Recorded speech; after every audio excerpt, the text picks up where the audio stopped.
So we're here just to talk about. I called it Coach's Journey. That's just the working title. I guess I'm just going to keep it since I made a little logo.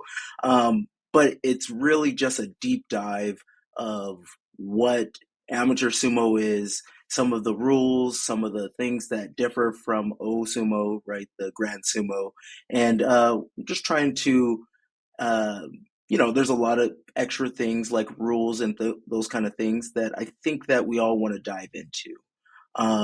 So with that being said, I think that we will just go ahead and start with topic one. And I think the most seasoned person here is the man bear pig himself. So the number one is on you, and then we'll go from there, from left to right. The difference between international sumo and professional sumo. What is your interpretation of that?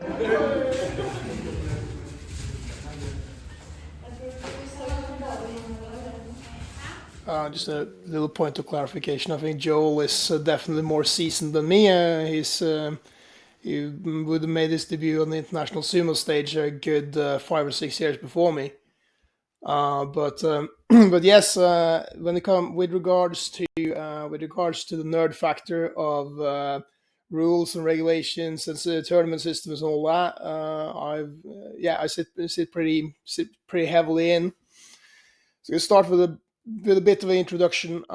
Many people know sumo wrestling from following the professional circuit, which is a Japanese exclusive, or not entirely Japanese exclusive, but a professional league similar to the NFL, for instance, in the United States, or the NRL in Australia, or the Premier League in Europe. Covering all bases here, where you essentially have a group or a federation of professional sumo stables who compete in this tournament system where you have 6 tournaments a year of where just professional athletes compete against each other. That's obviously quite different from the system where we have in international sports sumo, which is what I consciously call what is often deemed amateur sumo, and still is called amateur sumo by the International Sumo Federation. The reason why I call it international sports sumo is because that's literally what it is. It's a sport on the same along the same lines as, say, judo, wrestling. Organized along the same lines in a international federation with many member countries that organize the sport domestically and internally in their continental federation. So, for instance, in Europe, we have the Norwegian Wrestling Federation is the organizing body for the Norwegian sumo activities. We have our national championship. We have some regional and national cups and mini tournaments. And then we compete on the European stage, where we compete in various European Open tournaments and European Cups and European Championships. And for now, the IFS organizes one tournament a year, which is the Sumo World Championships. Now, all this is completely detached from the Japanese Professional League. And that, I think that's the main difference between the two in terms of tournament systems. But also, naturally, there's another huge difference in that the Japanese Professional League is an all-male, no-weight class professional league. And the tournament system aside, I think that would be obviously the biggest difference between the two sports, because one, amateur sumo or international sports sumo, has one, it's a completely is a sport with complete gender equality, equal number of weight classes for men and women, and also just a concept of weight classes. In Europe, we have 7 weight classes for both men and women. In the World Championships, we have 4, and that's not counting open weight, which is a separate competition in addition to the weight classes. So I think that would be obviously the most obvious difference between the two between the two tournament systems. That one, you compete as national teams or national federations and clubs of everything from happy amateurs to pretty well funded national teams in international sumo, and two, there's the women participation and the gender equality and the weight classes for which turns the sport into something quite different than the professional league based in Japan. I think I could tell when you lost me there. It's was on the sum up part, was it? Yeah.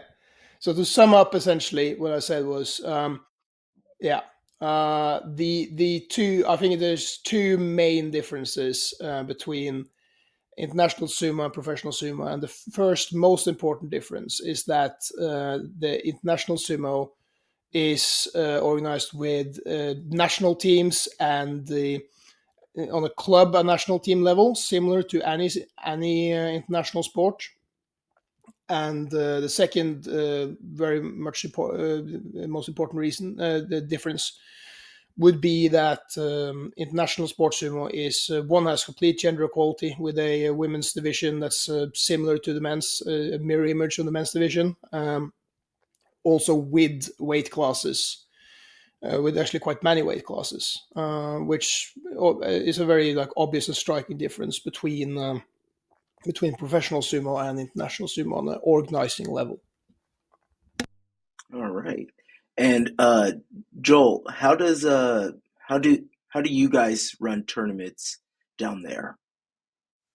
We're the exact same. So we've got the nationals or Oceania tournaments each year. That's all run every year, and then essentially, aside from that, you wouldn't be involved with the amateur side of it. But you do see a little bit more coming out with the sumo wrestling, where people just want to get involved with the sport, but not so much. It hasn't taken off here just yet. Like that is a one major distinction, I guess, between the two as well. Like a lot of professional sumo in Japan, that is their whole life and lifestyle. So there's no, they might do some stuff in sports after, but then you don't get a lot of people just jumping into professional sumo from, say, NFL. Like an NFL fest, they just can't jump into sumo. Like it, you get in and you develop, and then similar in amateur sumo. So that is something that's the same. You do develop as a sumo wrestler. However, there's not a whole lot of opportunity for the sport just yet. With the amateur side of things, you can get an MMA fighter come in and they want to do good. They may not win a world championship because they just need to develop. But that's same as with jiu-jitsu. You get a lot of grapplers come in. Judo fighters. A lot of judo fighters can't utilize their judo. They need to develop. But then that's the difference. And yeah, over here um, we're just trying to grow with the opportunity for more people involved with the grappling contact sports to maybe join in more contests, but yeah, as far as there's no money in it because we're amateur, we keep that amateur status. Right. That makes sense. In America, it's more or less the same. We've been having a couple weird tournament circuits that have developed. It's Neil Goldman has been doing a paid sumo league. It looks like it failed, and then he's now doing a full contact sumo thing where I think they're going to be doing sumo in a cage. If I want to, if I think that's what's happening. But outside of that, we're basically all identical where we have local tournaments and then national level tournaments, which then gives you the right to compete on the international stage. I think we're all about the same on that. You both spoke poetically about the structure and everything. I think that's pretty solid.